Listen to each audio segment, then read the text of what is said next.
Jadi walaupun fokusnya tadi supaya mereka bisa jadi pemimpin ketika mereka dewasa, tapi sebenarnya ketika kita menumbuhkan jiwa kepemimpinan itu, kita sebenarnya sedang menanamkan juga nilai-nilai positif dari dalam diri mereka. Karena bukan tujuan kita mereka suatu saat akan jadi leader-leader di pemerintahan atau di mana, tapi minimal mereka bisa memimpin diri mereka sendiri. Karena hanya orang yang bisa memimpin diri sendiri menjadi pemimpin yang baik bagi orang lain. Betul.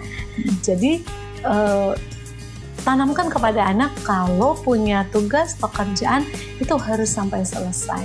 Dan berikan pekerjaan. Jadi orang tua yang memberikan pekerjaan-pekerjaan rumah bagi anak-anak, anak-anak ini biasanya akan lebih memiliki kualitas kepemimpinan di masa depan.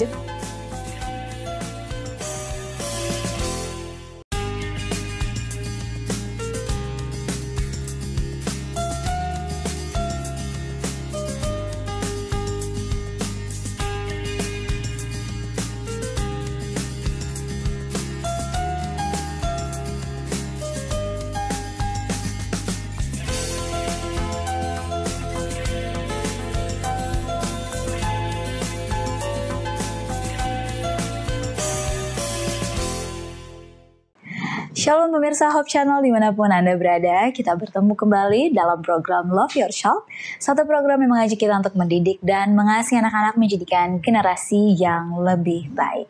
Masih membahas seputar remaja, dan kali ini kita akan membahas mengenai menumbuhkan jiwa kepemimpinan pada remaja. Saya rasa ini menjadi satu impian bagi para orang tua di mana setiap anaknya, khususnya anak remaja, kelak akan menjadi seorang pemimpin. Lantas bagaimana menumbuhkan jiwa kepemimpinan pada remaja? Kita akan membahasnya bersama dengan narasumber yang telah hadir, yaitu Ibu Ellen Gultom. Beliau merupakan seorang pengajar dan juga pemerhati remaja. Shalom Ibu Ellen. Shalom Eva. Apa kabar Ibu Ellen? Luar biasa, puji Tuhan. Luar biasa. Eva? Puji Tuhan, Baik. luar biasa bisa bertemu kembali. Berbicara soal remaja, kayaknya kalau remaja tuh impian tiap orang tua tuh semakin besar.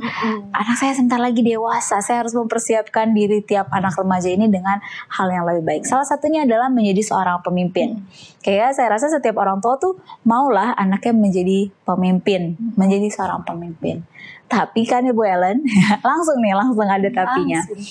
Menjadi remaja itu, menjadi seorang pemimpin, itu kan nggak satu hal yang tiba-tiba langsung menjadi pemimpin kan Bu Ellen ya. Itu ada caranya. Itu gimana Bu Ellen? Iya. Terima kasih Eva. Jadi topik ini penting banget menurut saya ya. Karena banyak orang tua seperti yang bilang tadi memimpikan anaknya itu jadi pemimpin. Tapi ternyata menjadi seorang pemimpin itu bukan dilahirkan atau seorang itu lahir sudah bisa langsung jadi pemimpin hebat gitu, enggak. Pemimpin itu dilatih. Ini kabar baiknya. Jadi untuk menjadi seorang pemimpin yang baik, bukan hanya sekedar pemimpin ya. Pemimpin yang baik bisa itu ditumbuhkan. Bahkan sebenarnya sejak dini, sejak anak-anak itu masih kecil. Apalagi di usia remaja adalah waktu yang sangat tepat untuk menumbuhkan jiwa kepemimpinan itu dalam diri anak-anak. Berarti dengan kata lain, setiap orang bisa menjadi pemimpin. Bisa.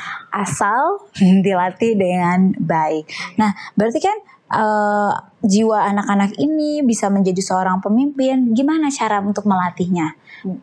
Iya, jadi sebelum bagaimana caranya, kenapa ini kembali penting adalah karena ketika kita menumbuhkan jiwa kepemimpinan pada anak-anak kita, khususnya di usia remaja, kita juga mengembangkan nilai-nilai positif dalam diri mereka. Jadi walaupun fokusnya tadi supaya mereka bisa jadi pemimpin ketika mereka dewasa, tapi sebenarnya ketika kita menumbuhkan jiwa kepemimpinan itu, kita sebenarnya sedang menanamkan juga nilai-nilai positif dari dalam diri mereka. Karena bukan tujuan kita mereka suatu saat akan jadi leader-leader di pemerintahan atau di mana, tapi minimal mereka bisa memimpin diri mereka sendiri. Karena hanya orang yang bisa memimpin diri sendiri menjadi pemimpin yang baik bagi orang lain. Betul. Nah, Ibu Ellen, sebelum kita masuk nih, ada nggak contoh di Alkitab seorang yang pemimpin yang memang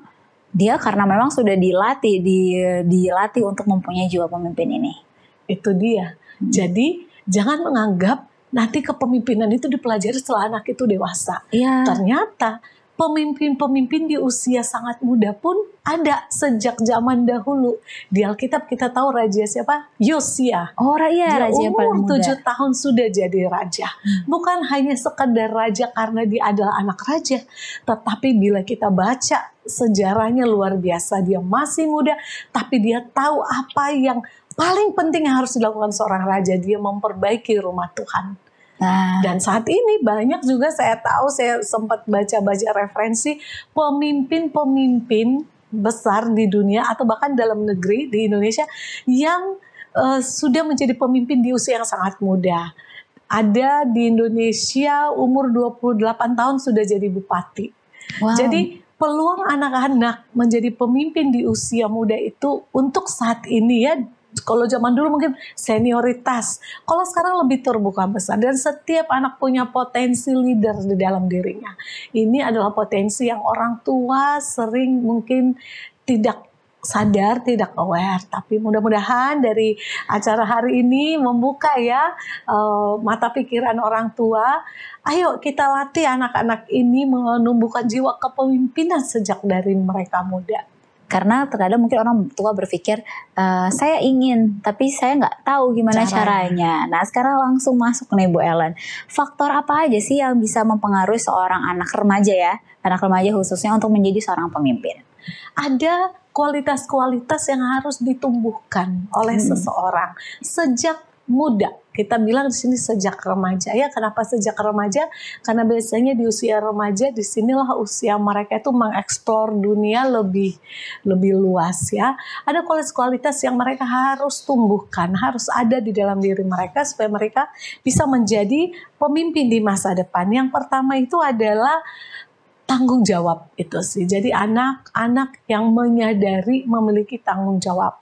Lalu anak-anak yang berdisiplin, anak-anak remaja yang sudah dari remaja itu dia sudah punya integritas ya, jujur ya. Kemudian dia juga memiliki percaya diri yang baik. Nah ini kan sesuatu yang harus ditumbuhkan. Dan ini lahir dari dalam diri anak itu sendiri ya. Iya. Lalu kemudian anak itu juga harus memiliki rasa empati dan simpati. Kemampuan untuk mengasihi orang lain, kebiasaan suka menolong orang lain. Kualitas-kualitas inilah yang membuat mereka bisa menjadi seorang pemimpin. Dan yang terakhir, pemberani memang.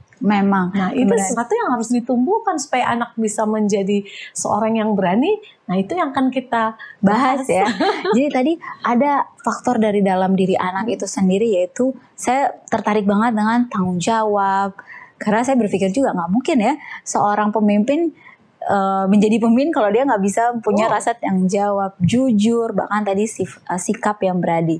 Ini kan pasti anak itu miliki dengan adanya pengajaran dari orang lain, bahkan dari orang tua, atau mungkin faktor-faktor di luar yang bisa mempengaruhi pertumbuhan dari anak ini ya. Benar begitu ya Bu Ellen ya.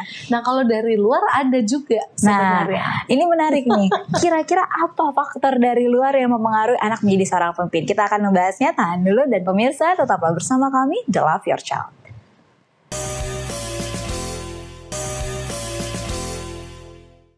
Kembali lagi di Love Your Child dan kita masih membahas menumbuhkan jiwa kepemimpinan pada remaja. Tadi kita udah sedikit membahas ternyata seorang remaja ini bisa punya rasa tanggung jawab, berani. Ya nggak mungkin lah seorang pemimpin menjadi pemimpin yang baik kalau dia nggak punya hal-hal seperti itu. Itu kan dari dalam diri anaknya ya Bu Ellen. Gimana, adakah faktor dari orang luar, contoh keluarga, sekolah gitu ya, lingkungan untuk menumbuhkan jiwa kepemimpinan bagi remaja? Baik, jadi selain kualitas yang ada dalam diri anak, faktor eksternal di luar anak itu juga bisa memberikan peran yang besar untuk seorang anak memiliki kualitas kepemimpinan yang baik. Yang pertama tuh orang tua. Jadi biasanya orang tua yang anak yang orang tuanya sudah pemimpin, ya umpamanya punya jabatan pemimpin, itu memang cenderung juga memiliki jiwa jiwa kepemimpinannya itu tumbuh lebih cepat. Mengapa? Karena bukan sebenarnya turun secara genetik, karena tadi sekali lagi kepemimpinan itu tidak dilahirkan pemimpin yang baik tapi dilatih, tapi mereka akan meneladani, mencontoh orang tuanya, copy paste. Role model ya dari orang model. Jadi sekali lagi anak remaja yang memiliki orang tua memiliki jabatan pemimpin dan mereka melihat bagaimana orang tuanya memimpin, itu anak-anaknya akan cenderung juga memiliki kualitas kepemimpinan.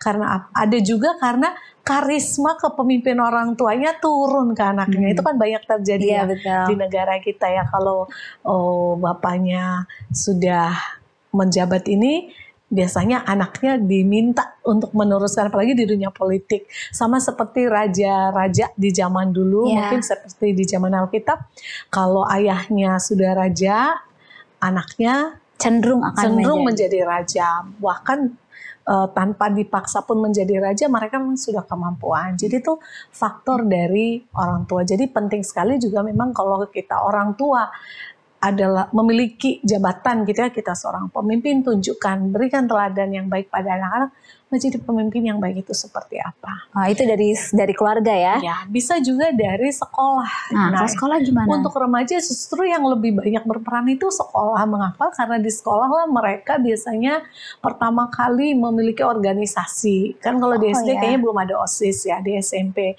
Nah, ada pengalaman-pengalaman organisasi atau mungkin hanya kerja kelompok di mana mereka bisa menjadi memimpin temennya. Saya ingat kalau dulu ada ketua kelas gitu, Bu Ella. Ketua kelas. Jadi saran saya kepada sekolah-sekolah juga harus memberikan lebih banyak peluang ya, kesempatan kepada anak-anak untuk menumbuhkan jiwa kepemimpinan mereka. Jadi lebih perbanyaklah kerja-kerja kelompok atau organisasi kumpulan-kumpulan lain di sekolah-sekolah yang membuat anak-anak itu memiliki kesempatan untuk menumbuhkan jiwa kepemimpinannya. Kalau tadi kan sekolah, keluarga penting, masyarakat punya peran penting juga nggak Bu Ellen? Sebenarnya ada, bisa. Masyarakat itu saya bisa asumsikan ke umpamanya gereja ya. Jadi di gereja pun ada banyak juga kegiatan-kegiatan, kesempatan-kesempatan pelayanan di mana anak-anak ini menumbuhkan kepemimpinannya. Dan yang paling menarik dalam kepemimpinan di gereja, anak-anak remaja belajar yang namanya servant leadership. Kepemimpinan yang melayani ini sesuatu yang berbeda dari kepemimpinan dunia ya. Kalau kepemimpinan di gereja itu semakin dia tinggi posisi memimpin, semakin dia harus melayani, bekerja. Jadi sebenarnya pemimpin itu ini harus ditanamkan konsep ya ke anak-anak. Menjadi pemimpin itu adalah melayani dan bekerja. Seperti presiden kita kan selalu bilang kerja. Jadi bukan bos ya. Jadi konsep memimpin itu harus jelas bagi anak-anak. Kalau kamu pemimpin bukan bos yang nyuruh-nyuruh, tapi harus melayani, harus lebih banyak bekerja. Wah, ini menarik sekali karena banyak sekali hal-hal yang ternyata bisa dimiliki oleh anak-anak remaja. Yang jadi pertanyaan, gimana caranya menumbuhkan? Kayak tadi kan anak yang jadi orang yang pemimpin, punya tanggung jawab. Harus berani, jujur. Gimana nih kita sebagai orang tua untuk menumbuhkan setiap anak memiliki hal ini, Bu Ella? Kualitas tersebut. Baik, kita bahas satu persatu. Pertama tadi, seorang anak yang mau jadi pemimpin di masa depan, dia harus orang yang bertanggung jawab. Betul. Cara menumbuhkan kualitas tanggung jawab pada seorang anak adalah dengan memberikan tugas tanggung jawab di rumah terlebih dahulu. Jadi anak mulai dari sedini mungkin, ya, jangan masih kecil dia nggak bisa kerjain apa-apa, tidak. Tapi kita berikan mereka tugas-tugas kecil, tanggung jawab kecil, dan mereka harus belajar menyelesaikannya. Nah, seringkali orang tua kita berikan tanggung jawab, baru setengah kita langsung bantu, ambil alih. Jadi tanamkan kepada anak kalau punya tugas pekerjaan itu harus sampai selesai. Dan berikan pekerjaan. Jadi orang tua yang memberikan pekerjaan-pekerjaan rumah bagi anak-anak, anak-anak ini biasanya akan lebih memiliki kualitas kepemimpinan di masa depan. Jadi jangan takut memberikan tugas pekerjaan. Walaupun banyak orang bekerja di rumah, tetap berikan dia tugas sekecil apapun di rumah. Dari anak sedini mungkin ya Bu? Sedini mungkin, dari anak umur 1 tahun 2 tahun, kalau mainan dia tahu mengembalikannya. Sederhana sebenarnya ya, tapi itulah awalnya. Berikutnya apa lagi? Berikutnya menanamkan disiplin. Ini penting nih. Disiplin inilah yang sekarang banyak bergeser ya dalam rumah tangga, keluarga. Disiplin itu harus dari rumah awalnya. Disiplin yang bisa kita laksanakan di rumah tangga itu, di keluarga itu, contohnya dalam rumah pun harus ada jadwal, ada jam makan, ada jam ibadah, ada jam ke sekolah, ada jam bermain. Mereka disiplin mengikuti jadwal, itu pertama. Disiplin waktu. Jadi ke sekolah mereka harus datang tepat waktu. Jadi anak-anak yang sering terlambat ke sekolah, hati-hati loh orang tua. Anda sedang mematikan jiwa kepemimpinan dalam diri mereka. Bawa anak-anak tepat waktu ke gereja, ini juga penting sekali. Ke acara-acara, umpamanya pesta ulang tahun temennya, diundang jam berapa. Biasakan anak-anak itu tepat waktu memenuhi undangan apapun itu. Disiplin-disiplin kecil-kecil seperti ini banyak orang tua anggap remeh ya. Contohnya lagi disiplin antri. Oh iya, ini penting sekali. Penting sekali. Disiplin menunggu. Kalau orang tua umpamanya anak meminta sesuatu, orang tua janjikan, menahan diri, bersabar, belajar sabar ya. Jadi hal sepertinya itu sederhana, tetapi kalau orang tua konsisten, disiplin, itu menolong anak itu mengetahui arti disiplin. Nah, berikutnya apa lagi nih Bu? Yang berikutnya itu adalah menumbuhkan jiwa pemberani dulu. Pemberani. Dari kecil, supaya ada kan banyak orang tua yang anak saya pemalu, penakut gitu ya. Nah, hal yang bisa kita lakukan supaya anak ini menumbuhkan jiwa berani dalam dirinya adalah jangan biasakan selalu menolong anak. Ya, tapi kan misalnya orang tua bilang kasihan anaknya harus dibantu. Iya, tapi harus tega. Apalagi kalau anak sudah di usia remaja, ketika dia memiliki masalah, jangan langsung orang tua intervensi. Biasakan anak memiliki kemampuan untuk menyelesaikan masalahnya, problem solving skill. Jadi jangan sedikit-sedikit dibantu. Ya, harus anak ini selesaikan dulu masalahnya sendiri. Berani, dan jangan digantikan. Umpamanya mau bertanya ke mana arah, jangan selalu kita gantikan. Biarkan anak itu dulu menyelesaikannya. Nah, ini menarik sekali karena kita rasa ini hal yang sepele, tapi ini adalah salah satu faktor atau cara-cara menumbuhkan jiwa kepemimpinan. Ibu Ellen masih ada, saya yakin lanjutannya. Dan pemirsa, tetaplah bersama kami di Love Your Child.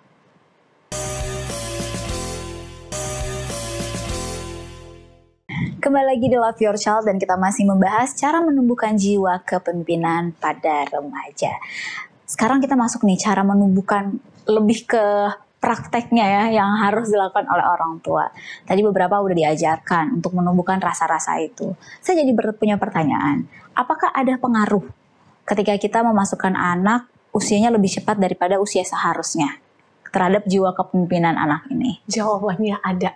Oh, ada ya? Jadi anak ketika dia dimasukkan ke sekolah terlalu muda, lebih muda, 1 tahun atau 2 tahun dari teman sebayanya, itu akan mempersulit menumbuhkan jiwa kepemimpinan pada anak itu. Kenapa nih Bu Ellen? Karena dia kan jadi anak bawang terus kan, ketika dia tahu dia lebih muda, lebih kecil, ketika mungkin di usia SD lebih muda, dimulai dari sana dia merasa dia lebih kecil, dia adik-adik. Nah, itu jiwa kepemimpinannya kurang. Jadi masukkanlah anak ke sekolah di usia yang pas, tepat. Sesuai ya? Yang sesuai, supaya leadership-nya itu keluar, jiwa kepemimpinannya. Seperti anak-anak saya masukkan di umur 7 tahun. Seperti orang tua saya dulu masukkan saya di umur 7 tahun. Harapan saya, walaupun sempat anak-anak komplain kok, kami lebih tua dari teman sekelas, saya katakan, supaya kamu lebih matang, lebih mature. Jadi jiwa kepemimpinan untuk bertumbuh baik. Oh, ternyata ada pengaruhnya. Nah, itu salah satu. Lantas bagaimana cara menumbuhkan kembali nih jiwa kepemimpinan pada anak-anak remaja? Tadi saya sudah singgung di sebelumnya, membuat anak itu menjadi pemberani dan percaya diri. Ya, betul. Dan itu sangat penting. Bagaimana orang tua selalu menekankan kepada anak, kamu bisa, kamu sanggup. Jadi jangan sedikit-sedikit diwakilkan. Umpamanya dia hanya mau bertanya sesuatu aja, orang tua turun tangan. Menanyakan PR ke guru, turun tangan. Semua orang tua. Jadi kita biasakan anak ini bisa mengatasi sendiri masalah-masalahnya. Yang berikutnya adalah kemampuan dia untuk bersosial ya sebenarnya. Jadi anak-anak ini kita harus libatkan di berbagai kegiatan ekstrakurikuler. Jadi orang tua jangan malas ngantar anak-anak umpamanya ikut klub ini, ikut kegiatan ini. Jangan menganggap itu nggak ada gunanya untuk masa depan mereka. Sangat-sangat berguna ketika mereka berinteraksi, mengikuti kumpulan-kumpulan ekstrakurikuler. Apalagi kegiatan-kegiatan gereja juga banyak sebenarnya, seperti Pathfinder, Adventure. Di situ mereka belajar berorganisasi. Jadi biasakan anak-anak terlibat dalam organisasi-organisasi. Ini akan membuat mereka belajar, struktur kepemimpinan mereka mengerti, ada ketua, ada sekretaris, ada bendahara. Mereka mengalami pengalaman rapat, menjadi peserta rapat, menjadi pemimpin rapat. Itu semua sebenarnya sedang mempersiapkan mereka untuk menduduki sebuah posisi kepemimpinan di masa depan. Wah, ini sangat menarik. Lantas berikutnya apa lagi nih Bu Ellen? Nah, ini yang penting. Menjadi pemimpin itu kan tadi kita sudah sepakat bukan memerintah, bukan bos ya, tapi melayani. Jadi sangat perlu ditumbuhkan jiwa suka menolong, empati, simpati pada anak. Ketika ada orang susah, mereka inisiatif untuk menolong. Jadi inisiatif menolong ini sangat penting. Mereka selalu ada keinginan untuk berguna bagi orang lain, untuk menolong orang lain. Nah itu bisa kita mulai dengan mencontohkan di rumah. Ketika melihat orang tua mereka suka menolong orang lain, anak-anak pun biasanya akan cenderung seperti itu. Jadi kebiasaan suka menolong. Nah, menjadi seorang pemimpin pasti kan dia nggak bekerja sendiri. Ada orang lain. Bagaimana cara menumbuhkannya nih Bu Ellen? Betul. Jadi kemampuan bekerja sama dengan orang lain itu salah satu kualitas yang penting kepemimpinan yang sangat penting. Bagaimana dia bisa berkolaborasi, bekerja sama dengan orang lain, supaya dia tidak menjadi orang yang individualis. Jadi di dalam rumah tangga selalu biasakan anak itu untuk suka berbagi dulu sebenarnya, sharing. Jadi tidak segala sesuatu itu untuk dia. Itu yang pertama.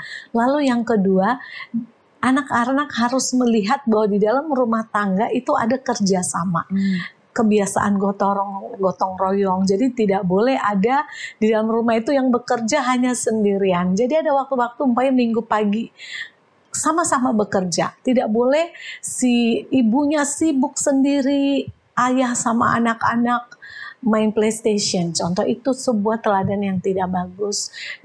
Jadi semua start dari rumah tangga tadi. Jadi kalau ibu sedang sibuk di minggu pagi, bolehlah ayah mengajak anak-anak cuci mobil sama-sama. Ada yang mengambil alih tugas ibu membantu. Kebiasaan-kebiasaan bekerja sama di dalam rumah ini yang membuat mereka memiliki konsep memahami, saya dalam hidup ini harus ada kerjasama. Nah di sekolah pun mereka harus sebenarnya lebih banyak dilibatkan dalam kolaborasi. Jadi belajar itu tidak lagi kompetitif, tidak lagi berkompetisi, tetapi berkolaborasi. Nah berikutnya apa nih cara untuk menumbuhkan rasa atau jiwa kepemimpinan pada anak remaja? Yang berikutnya adalah kita bisa sebenarnya memperkenalkan anak-anak ini kepada tokoh pemimpin, baik mungkin dari dalam Alkitab ya, pemimpin yang mereka suka, yang menginspirasi mereka. Kita bisa berikan cerita-cerita, kita bisa perkenalkan kepada tokoh-tokoh yang menginspirasi, wow ini pemimpin yang hebat, I want to be like him or like her one day. Buku-buku tentang kepemimpinan pun itu juga menolong mereka. Kita bisa belikan buku-buku kepemimpinan. Jadi jangan maksudnya jenis buku itu bisa beragam, macam-macam. Salah satunya mungkin orang tua nggak pernah kepikir membeli buku kepemimpinan buat anak-anak. Kalau mau suatu saat anaknya jadi pemimpin besar, nggak apa-apa dari usia remaja tunjukkan kepada mereka seperti ini loh menjadi pemimpin. Wah, ternyata ada banyak sekali ya tips atau cara untuk menumbuhkan jiwa kepemimpinan. Nah, Ibu Ellen bisa kasih kesimpulan bagi para pemirsa bagaimana menumbuhkan jiwa kepemimpinan bagi remaja. Terima kasih Eva. Bapak Ibu yang berbahagia, tentu kita semua ingin anak-anak kita menjadi pemimpin di masa depan. Mengapa? Karena menjadi pemimpin yang baik, mereka pasti sudah bisa memimpin diri mereka dan ada kualitas-kualitas yang baik di dalam diri mereka. Dengan menumbuhkan kualitas-kualitas sejak dini dari dalam rumah tangga akan menolong mereka menumbuhkan sifat-sifat yang baik tadi seperti yang kita bahas, kedisiplinan, tanggung jawab, berani, inisiatif, problem solving, suka menolong, empati, simpati, semua itu bisa ditumbuhkan sejak dini. Dan yang paling penting adalah kita selalu membawa anak-anak ini datang kepada Tuhan untuk belajar dari Tuhan seperti apa menjadi pemimpin yang baik. Kiranya anak-anak kita akan mencapai semua impian dan cita-cita mereka menjadi pemimpin besar di masa mendatang. Amin. Terima kasih banyak Ibu Ellen dan terima kasih juga bagi para pemirsa yang telah menyaksikan Love Your Child pada episode kali ini. Tetap terus saksikan Love Your Child untuk mendidik dan mengasihi anak-anak menjadikan generasi yang lebih baik. Shalom dan Tuhan memberkati.